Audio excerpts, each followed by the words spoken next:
Atlantica Online is a massively multiplayer online RPG with turn-based combat gameplay. Yeah, you heard me correctly. A turn-based combat, massively multiplayer online RPG. If you're a big fan of Final Fantasy games, you'll probably enjoy Atlantica more than you will the real Final Fantasy and Mmorpgs. In fact, when I first heard about Final Fantasy XI, I envisioned it as something like this, and I was extremely disappointed that Final Fantasy XI played more like EverQuest. Anyway, enough about Final Fantasy. Let's talk about Atlantica Online. Atlantica Online is a very quest-oriented game centered around a plot concerning the legend of Atlantis.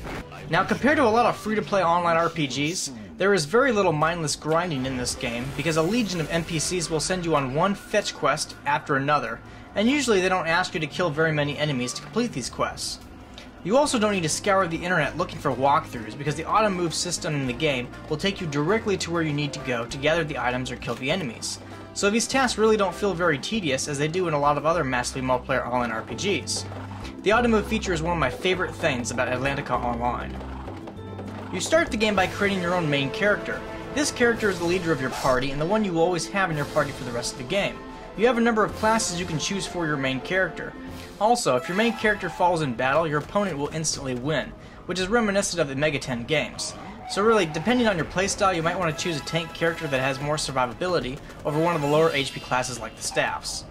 The rest of your party will consist of the NPC mercenaries you recruit. You'll start out with a small number at first, but as you level up you'll be able to recruit more members. You can also recruit more advanced classes by completing quests or reaching a certain level threshold, and all mercenaries can upgrade their classes to become stronger. Now, my biggest criticism about the game's combat is that battles can become very repetitive. Characters don't have any limit breaks to mix things up, and most of the time you'll use your normal attacks instead of specials because magic points are a really precious resource. Another area I'm very critical about is the amount of pop-ups in the graphical user interface.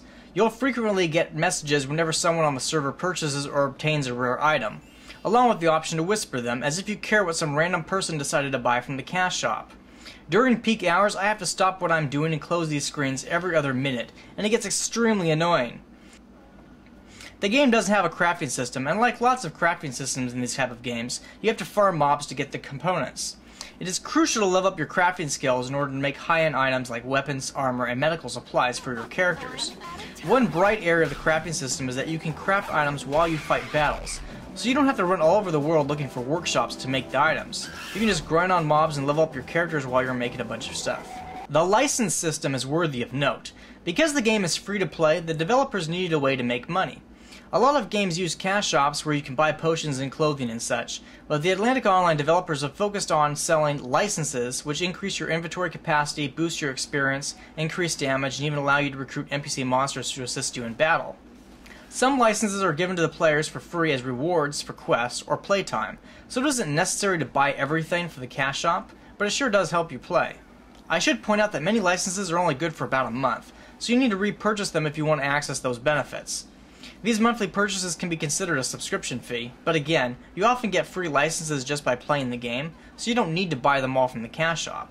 I think it's worth pointing out this is a great massively multiplayer online RPG for the solo player. If you hate interacting with others, you'll love Atlantica Online, because you don't have to party with others to level up. That said, there is tons of content to encourage you to interact with others. For example, you can party with other players in the game, allowing multiple player teams to gain up on monster parties. Doing this does not reduce the amount of experience your character receives like it does in other games, so it's extremely useful to party. You can also do what is known as long-distance partying. You can party with people anywhere in the game world and still share experience and item rewards. There are also PvP tournaments your characters can enter, and there are unique rewards for winning that cannot otherwise be obtained. I really enjoyed the free league aspect of the game. It reminded me a little bit of the arena battles in Final Fantasy VI. The arena system also addresses a problem that plagues many virtual worlds: inflation. One of the rewards for competing in the arenas are special coins that increase in price every 12 days. This may sound silly, but I think it's a brilliant design that helps address inflation, as new players can compete in the lower division arenas and get bronze coins that are worth several hours of mob grinding. It is fairly hard to win the upper divisions, but relatively easy to win the lower divisions, enabling new players to accumulate a nice chunk of change while limiting the number of veteran players who can benefit from this system. Now, the game does have a guild PvP system of its own, involving conquering towns and forming nations, but it's kind of complex and involves bidding points earned by completing special guild quests and crafting items. To fully discuss the system in minute detail would make this video review way too long, but in short, the system is very unique, and while I don't think it is going to be everyone's cup of tea, I rather enjoyed what little participation I took part in. Once you own a town, you're able to customize it and recruit NPCs to occupy it, and your guild also earns money by placing taxes on the features, such as the auction house. Getting back to the combat system, there is a unique gameplay mechanic I should mention called stun counters.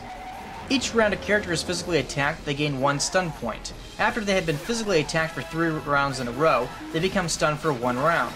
While stunned, they can't take turns, recover action points, and they take more damage from attacks. Stun is incredibly important in PvP, and many players build their party specifically to stun their opponents. While I think this is a very unique mechanic, I do think it needs some balance work. It's very biased against sword main characters. The sword main is one of the best tanks in the game, and so the most strategically useful place for your sword main is the front row. Unfortunately, this makes it easy for opponents to stun him, and becomes a big problem when fighting in arenas. Another thing that irritates me of the combat system is that magic skills can't be used every round. I've had times where I've gone 3 rounds without being able to heal, and it caused my party to get wiped because enemies get strings of combo hits.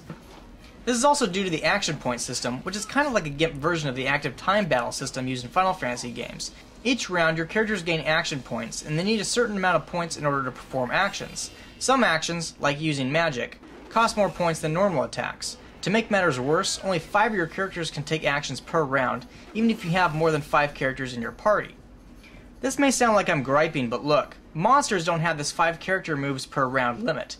Every enemy monster can attack every round. I have no idea why this limit exists. I don't believe it balances anything, and just makes the game more frustrating than it needs to be, especially in the later levels. Another concern I have is that the game is not well supported with tutorials. For example, I searched Google for 3 hours trying to find out how to share my monster book information with other players until I gave up and started asking random people, and it took me another half hour to find someone who knew the answer. This is a problem because a lot of quests require you to share information with other players. I think the problem is that the game designers decided to scatter the basic game information between quests, so that only after you've played the game for several hours will you learn something as vital to gameplay as how to craft items. Hell, even at level 40 you'll get quests teaching you how to open the fucking world map. This kind of design results in the game feeling like one giant tutorial. It is also very easy to screw your characters up in the game. Characters have a limited pool of skill points to learn skills, so you can't max every skill in the game. If you invest points into worthless skills, you'll have to spend a small fortune to learn them all point by using items from the cash shop. And every class has some skills that are basically worthless. It's like the developers intended people to screw up their characters so they can make more money from the cash shop by selling the items that let you get back those skill points. I also had a devil of a time trying to figure out how to turn off the profanity filter. Yes, the profanity filter. Now you might wonder why this is a big deal, but get this. The word God is filtered. This is sort of a problem because there are some NPC mobs with the word God in their name, such as the Ashura demigod. How are you supposed to ask people for advice if you can't even say the stupid monster names? And why is God even filtered? Last I knew, the word God wasn't considered profanity. In closing, Atlantica Online is a very fun game, and aside from my disgruntles, I strongly encourage people who like turn-based computer RPGs to play it at least once. It really is a unique, massively multiplayer online RPG, and I had fun playing it.